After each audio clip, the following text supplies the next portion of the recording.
Dans Exode 3, 13, 15, lorsque Moïse se trouve devant le buisson ardent,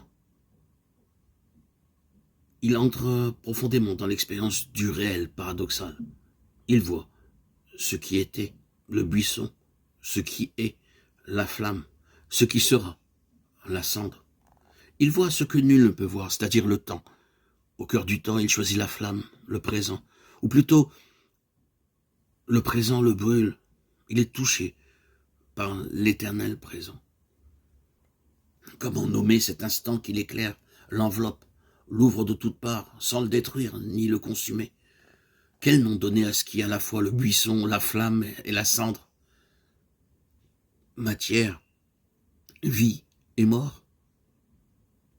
Pour ne pas être emporté dans l'abîme de cet invisible infini qui s'ouvre devant lui, Moïse voile son visage, il pose une limite à sa connaissance, car, nous dit le texte, il craignait de connaître l'inconnaissable, de le fixer, c'est-à-dire de le réduire. Et comment transmettre cette expérience, comment oser mettre un nom sur cela qui est le plus présent et qui nous échappe au moment même où il se donne? Ayez, cher ayez. Certains ont traduit « je suis ce que je suis, cela est ce que cela est, tu verras bien ce que c'est », ou encore « ce qui est, ce qui a été, et c'est ce qui sera ». Autant de façons de dire que l'on ne sait pas ce que c'est, que l'on sait seulement que cela est. S'il n'y a rien à ajouter, il y a de quoi s'en étonner, et cet étonnement est haute connaissance, adoration première. Mais l'étonnement de Moïse n'est ni celui d'un métaphysicien, ni celui d'un berger, ni celui d'un sage. Il ne s'étonne pas qu'il y ait de l'être plutôt que rien. Il s'étonne que cet être lui parle, qu'il se manifeste comme un je. Il y a dans l'être quelque chose qui dit « je », et même « je suis ». C'est là plus qu'un abîme, c'est ce qui contient l'abîme. Il y a là plus que l'effet qu'une nature omniprésente et impersonnelle peut faire à l'homme. Il y a quelqu'un. Il y a du sujet dans l'être, une liberté dans l'air. Et c'est ce « je suis » qui se souvient en Moïse de l'exil et de l'oppression dans lesquels vivent ses frères et ses sœurs. C'est « je suis », ce sujet au cœur de l'homme. Cette capacité qu'a notre matière grise et épineuse de dire « je », qui nous rend responsables d'autrui. Je suis et avec nous. L'être est en relation consciente et affective avec chaque être. Qui oserait penser cela?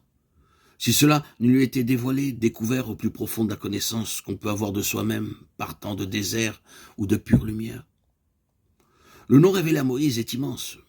Du cœur de l'inconnu, Yahweh, émerge la conscience qui dit « je » dans l'homme. Cette conscience d'être et « je suis ». Cette conscience d'être « je suis » n'est pas indifférente à ce qui se passe dans l'univers et particulièrement dans ces atomes d'univers qui participent à la conscience d'être qu'on appelle des hommes. De cette conscience d'être, Moïse est le témoin, de même que Yeshua, après lui.